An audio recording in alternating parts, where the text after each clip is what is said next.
this movement to on-chain is absolutely inevitable. And I've said it for a decade. Every stock, every bond, every currency, every commodity, every piece of art, every collectible car, every case of fine wine, every private business, every piece of real estate, all of it will be tokenized. And ultimately, that is one of the biggest reasons why all of us are drawn to digital assets, particularly Bitcoin, less so Solana, Ethereum. Could Bitcoin be a base layer? Yeah. Could Filecoin be No, not really. Could something be FTP? Maybe Walrus by Mr. Labs. No, yeah, there you go. Yeah. I mean, could we have something, for Mark Yusko has been allocating capital for over 30 years. Notre Dame Endowment, then UNC, then his own fund. He was early on Google when his board called it a dumb name. He was early on Bitcoin, early on Ethereum, early on Solana.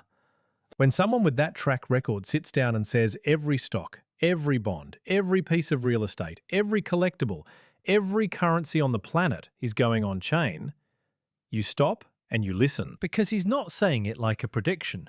He's saying it like it already happened and you just haven't caught up yet. What you're about to hear is Yusko walking through the full arc. Why the money got worse. Why Bitcoin is the only asset that actually fixes that. Why the permission problem in banking, in tech, in AI is not an accident. And why the on-chain world is the only logical destination. He also gets into the protocol wars. Bitcoin versus Ethereum versus Solana, who wins, who's actually building, and why he's reviewed thousands of pitches and has never, not once, seen a single team building on XRP or Cardano. This is not a price prediction video. This is bigger than that. Stay with it. The problem was, they'd poop everywhere and it was so we figured out, hey, what if you stamped little coins with chickens and I stamped little coins with pigs and we traded those coins? Those sack of coins was really heavy. So we left the coins in the bank and we got these paper pieces of money. And maybe we start a company to sell the chickens and we had shares in so we had physical pieces of paper. So we would meet at the Buttonwood Tree, and there's a movie called Gangs in New York about the gangs, like the big guys with the hats. And while you're walking to the Buttonwood Tree, they bonk you over the head with those big billy clubs they had, and they'd steal your stuff. So someone said, what if we had a building where you could meet and then you were safe from the gangs? Okay, that's just a little better, but still getting there was a problem. So they're like, well, what if we took the Sacco money and we left that in the bank and we made it into electronic ones and zeros? So now we're going online. So in this thing of electronification and the internet, and what if we took these shares and we put the physical pieces of paper in Dallas, Texas, at a place called DTCC, and we issue alphanumeric QSIPs, and we just trade those on computer screens? That's interesting. Okay, so let's do that. So they did that. So then the world started to shift from offline, analog, to online, electronic. And your money became electronic, and your securities became electronic, and your world became electronic. Your music started to become electronic. But the problem is in the electronic world, you have this fraud problem. I just use music, simple example. So in the old days, if I wanted to share music with you, and this actually happened to me, I had the Foreigner album, the original Foreigner album, and I lent it to my friend up at Notre Dame, Lucky Rodriguez, and he never gave it back. And I'm still pissed about that, right? He has my Foreigner album somewhere in his house, and I no longer had it.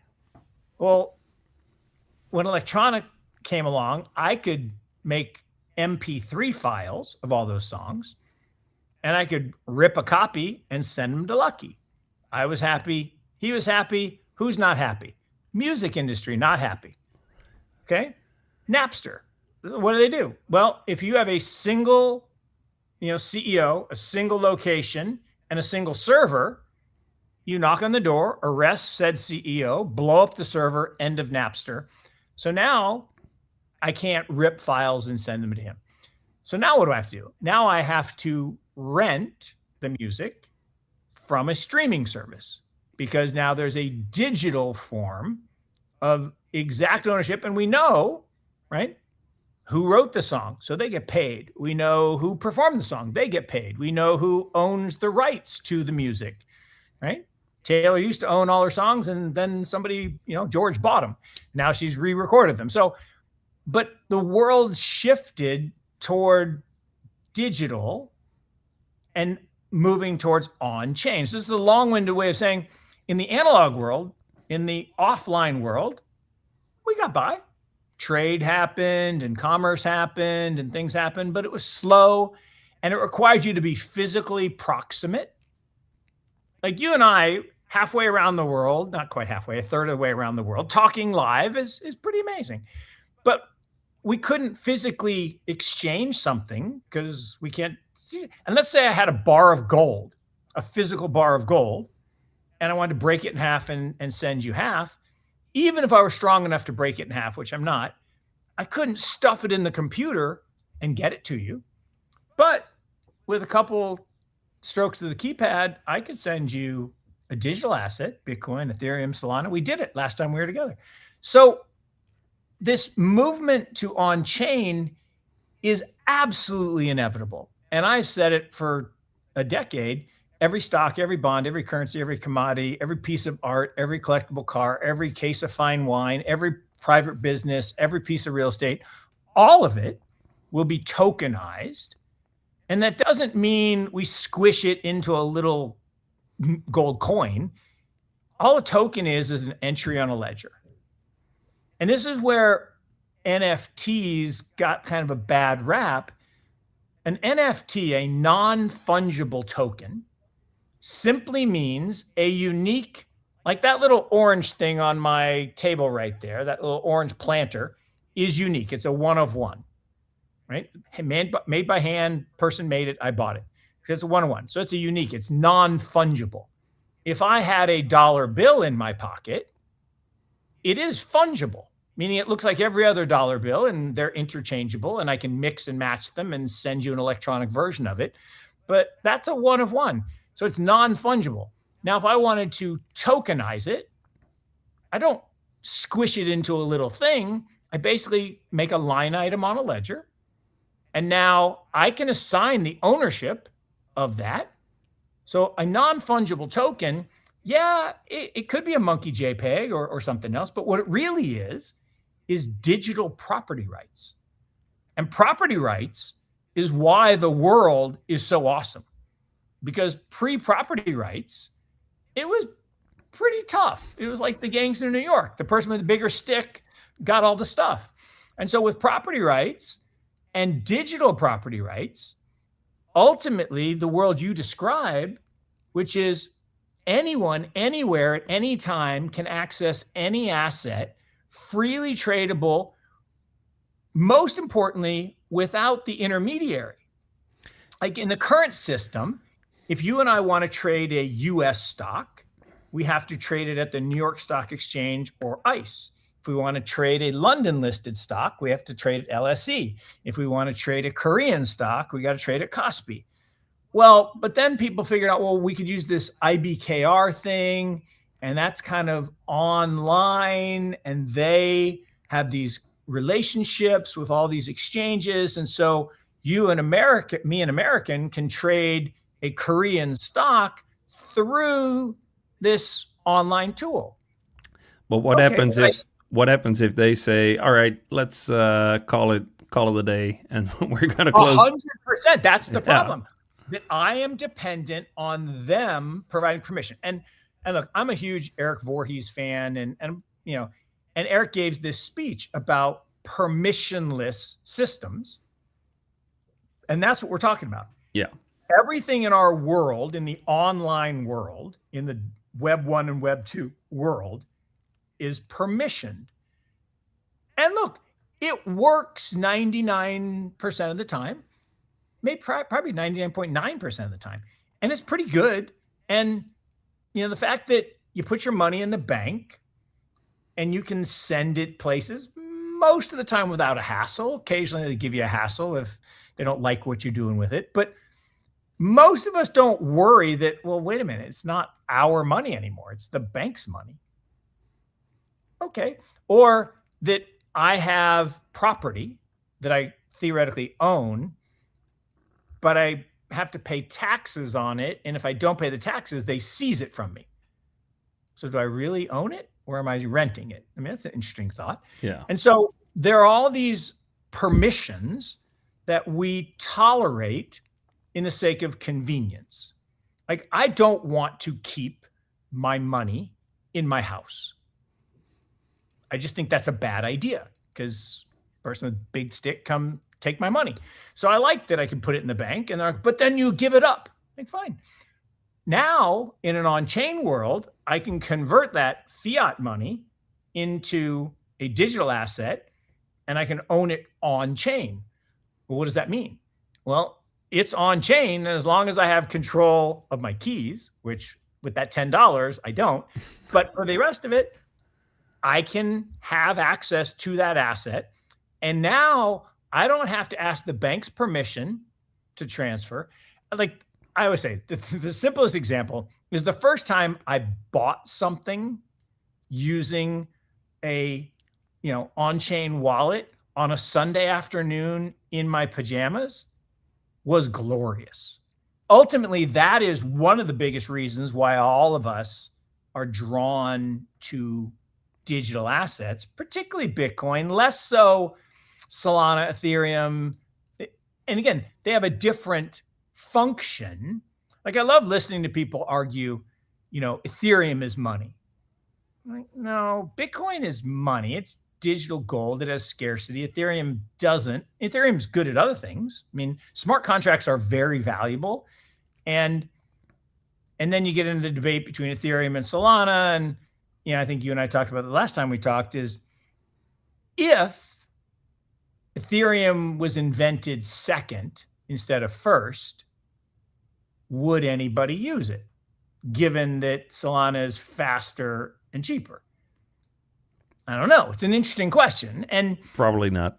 And the answer is probably not, because as long as they're equally good, and therein lies the question, are things equally good? Well, it depends on how you measure it and what value towards. Right. I use example with, sure. So every Wednesday I wear pink for brain tumor awareness, but I only wear polo shirts. And you're like, well, you're a snob. I'm like, no, I'll tell you why. So when I first got married, we were super not wealthy. And our gift to each other was we bought each other a polo shirt, like a real polo shirt. And we had those shirts for 20 years. Like we're about to celebrate our 40th anniversary, but we had those shirts for 20 years. And they looked as if we bought them the day before. I have a polo shirt at home, a button down. I've had it since my 50th birthday. I just turned 63. I took it out the other day. I'm like, how does it look brand new? I don't understand. So it's super high quality. And when I didn't have very much money, I said, I'll just buy Target polo shirts because it's the same. It just doesn't have the polo pony. 2 washes, it would start disintegrating. Yeah. And so there are objective measures of quality in the world. And whatever Ralph Lauren does with their shirts, I mean, they wear like iron and it's amazing. And so, and this is not an ad for polo, but it's about quality. And yes, there was a time 4 years ago when the haters could say, yeah, but I can't have a network. If I'm reliant on that network, I can't have the network go down like for 20 minutes or 2 hours or whatever it is. And, the good news is that hasn't happened for a long time. Now, people say, oh, that's because transaction volumes are down and maybe it'll happen again when transaction volumes go up. I don't know. There's been a lot of enhancements, a lot of new technology, and so far so good. So but I think this is... okay. There was a certain president that launched 2 tokens, or maybe more than 2. Yeah. But there were billions and billions of transactions, like a million TPS per second on Solana, and the network didn't stall. It squeaked a little, but everything fully operational. Were you able to land your transaction in the block time during heavy block contention? No, probably not, unless you posted a huge priority fee. But the network was online. The RPC provider, I found out about it. It was on a Friday night or a Saturday morning. Yeah. I found out about it on Monday. Like, there was no emergency. We came to work and we're like, where did all this volume come from? And like, oh, someone launched a token. Wow, look at these numbers. I mean, it was surreal, because I was actually supposed to go to the crypto ball, and something came up, so I couldn't go. So I was actually talking to a buddy of mine by text when they made the announcement at the ball that this thing was happening. So I clicked on it online, and like I say, the volume shot up, and thankfully I didn't buy any, because then it went down 99%. But it was pretty amazing to watch a stress test, to your point, in real time. And that's every network of anything, right? A bus network, a train network, a power grid. You can plan for normal surges in activity, but our little road here in North Carolina between Chapel Hill and Raleigh, 99% of the time it's fine. But this Friday, right before Memorial Day weekend, it's going to clog, because everybody's going to be trying to go to the beach, and it's just going to clog. And so you say, well, then it broke down, you need a new road. I'm like, no, you don't need a new road for the 0.1% of the time. You need, to just adjust when you're going to leave, and don't leave when everyone else does. So same thing with power grid, right? The power grid in Texas went down when they had a big ice storm. Well, but they don't have ice storms very often. I mean, it's not never, but you can't build the grid to be ready for an ice storm that only happens once every 20 years. So all of these, every network has vulnerabilities. I mean, there's no perfect network that I'm aware of. Yeah, I agree. But yeah, we've come a long way on Solana. So where do you think you had Solana? You wrote it from 13 to 240. Where do you see it going in the coming years? And not so much the price action, but where is the ecosystem going? What is the network gonna leverage? Yeah, this is, so the story, right, is, and look, not because I'm a genius. I mean, I guess I can pat myself on the back, because we gave money to Multicoin in their first fund before they were famous, and when no one wanted to give them money, and we did, and gave them a meaningful amount, and they put a little bit into Solana, which grew into a lot. In fact, on paper, it's probably the best investment I've ever made. Just great. We made that investment in 2018. We owned it, from literally pennies all the way to, 265 the first time.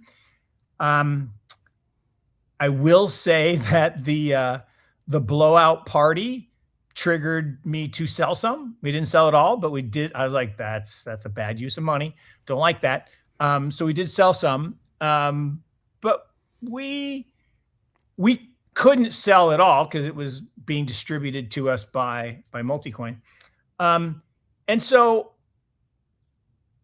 we looked at it. We saw the decline, it went from 265 all the way down to whatever, got down to 8. Yeah. And we looked at that and said, well, there was definitely a pump and dump with SAM and FTX, full stop. There was, and people can debate it, but there was. So that's where Yusko lands after 30 years of allocating capital across every asset class on the planet. Not a question, not a maybe. Every stock, every bond, every currency, every piece of real estate. On-chain. Full stop. And here's what makes that significant. This is not a crypto-native token. This is not someone who found Bitcoin in 2020 and reverse engineered a worldview around it. This is someone who was in the room when Google was still a dumb name, who watched the internet go from protocols no one owned to an application layer that captured all the wealth, and who is now watching the same movie play out again, except this time the protocols can be owned. His call on Bitcoin is simple. The money got worse, Bitcoin got scarcer. That gap closes one way. His call on the protocol wars is honest. He doesn't know which chain wins the application layer. Nobody does. But he knows developers are building on Bitcoin, Ethereum, and Solana. And in thousands of pitches over a decade, not one team came to him building on XRP. Not one team building on Cardano. That's not a take. That's a data point. And his call on bridges, the infrastructure connecting all these chains, is the one most people are sleeping on. That's where the exploits happen. That's the unsolved problem. The chain that cracks interoperability without getting exploited is sitting on one of the biggest asymmetric trades in this space. If you want more from Yusko, the full interview is linked below. Subscribe if you're not already on, and if this kind of analysis is what you're here for, the next one goes even deeper.